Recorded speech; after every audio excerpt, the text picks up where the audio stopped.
Arthur Hello. here, Jen, and Mike. and today we wanted to come on here and do the top 10 ways Disney caters to the disabled. Now there are several more than 10 ways, but we picked our favorite 10 and we wanted to come on here and talk to you guys about them. So I guess let's get started. Yeah, before we get into the list, I just wanted to point out that more than likely most of you guys have family members or friends that have some sort of disability. Maybe a lot of you guys are hesitant to bring your friends or family to Disney because you're not really sure how Disney caters to that sort of thing. So again, that's why we're here.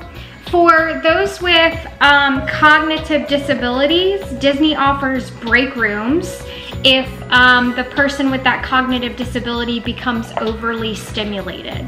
You know, it's mainly geared towards people that suffer from autism.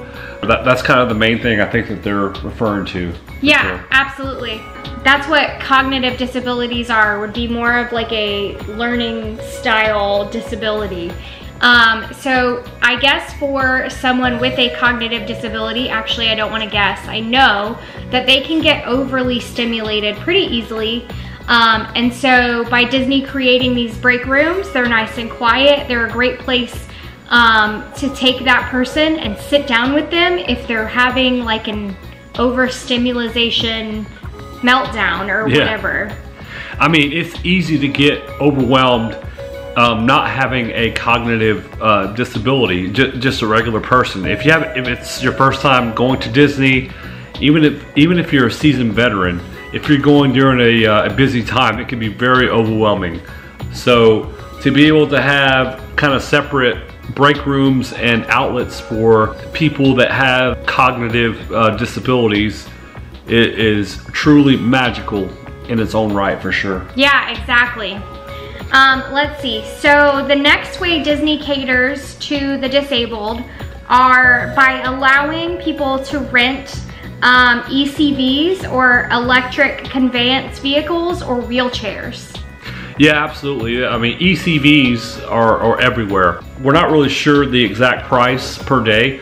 I think it's right around maybe 20-25 bucks a day to rent these ECBs. And again, they're everywhere. You know, if you have somebody that can't get around as well or can't walk very well or can't walk for long periods of time, ECBs are a fantastic outlet for the disabled who can't get around very well. Yeah, with that being said, and while we're on the topic of ECBs and wheelchairs, there are a lot of rides that have an elevator to the top that will basically take that person and their entire party or a chunk of their party, depending on how large the party is. Yep. And they don't have to stand in that line because clearly those ECBs and those wheelchairs don't go through a queue very well. Yep. And so if they want to ride those rides, they take the elevator up to the top, they get out of the chair, get on the ride, get off the ride, get back in the chair, and take the elevator back down. So it makes it a lot more convenient for those people. The next way that Disney caters to the disabled are by accommodating service animals. So Disney does not actually allow dogs or animals, I should say, in the parks. But if you're bringing someone with you that relies on a service animal for specific things, it's always good to give Disney that heads up, call them and say, hey, look, we have this person coming with this disability and they rely on a service animal.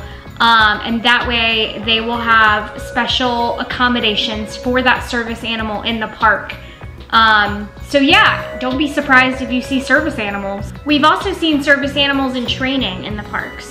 Yes, and they actually have like the in training vests. Yeah, the vest, for sure. It's basically teaching the service animal how to be in larger crowds of people without panicking and freaking out. Yeah, and most of the service animals that we've seen are very, very well behaved. Absolutely, absolutely. So number 4 on our list is assistive listening systems. So these are basically a type of headphone that Disney will allow you to rent out for the day. There's a $25 refundable deposit, and you can, for someone that has either a mild hearing disability or someone that is blind, that would probably be really good for them. So that way they can focus in and hear everything that everyone is saying to them. While we're on the subject of assistive listening, they also have text typewriter telephones for the blind that you can type in and show the cast member what types of questions you're asking, and they can type back to you. You know, I did not know that. That was one of the things that I had no idea Disney did. I'm not sure if you knew about that before we did our research on it. I didn't. For sure. So that is amazing.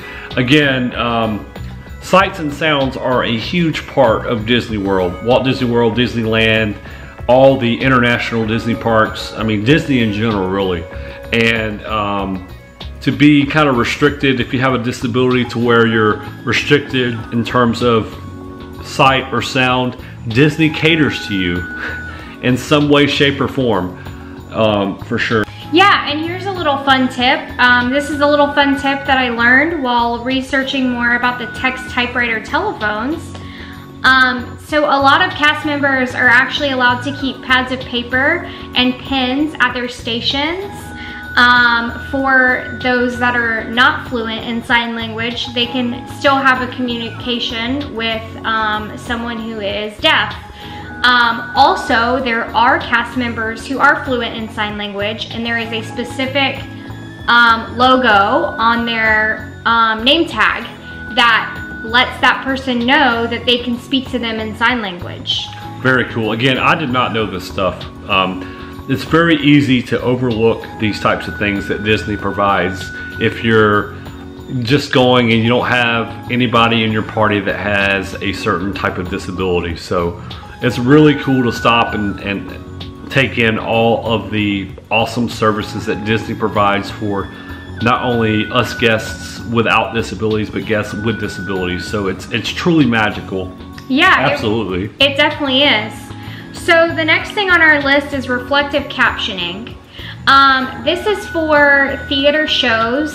Not every theater show does this, but on some shows that are actually taking place in a theater, there are captioning seats for someone that is deaf, where you can ask the cast member to use that seat, and there's actually a scrolling, it's like a light scrolling thing that's got the words that are being said right in front of the seat, so you can read it and still see what is going on the screen. And I actually had no idea that Disney even offered that. I didn't either. I had no clue. I always wondered how. Yeah, it's amazing. So the next thing on our list is sign language interpretation. I know I mentioned about the cast members who are fluent in sign language.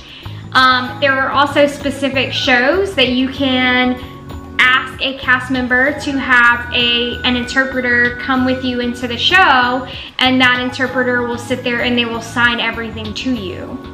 Yeah, that's amazing. So the next thing on our list is handheld and video captioning. This is a handheld device that can actually go around with the person throughout their entire day in the parks.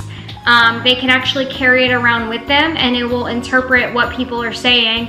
Not like a language interpreter, but sort of like a language interpreter. Yeah, it's not Siri from iPhone. Siri. It's not Siri, yeah. But it is a device that they can carry around with them, and it will help them know exactly what the cast members are saying and what other guests even are saying to them.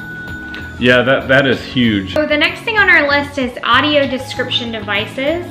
And these are devices that Disney has created. It's a handheld device, and it provides supplemental audio by describing visual elements, such as actions, setting, and scene changes. This is really cool because not only does it give someone with a visual impairment not only is it just narrating the story, but it is also telling them exactly what kinds of visual things they should be able to perceive. And so that sounds really, really cool.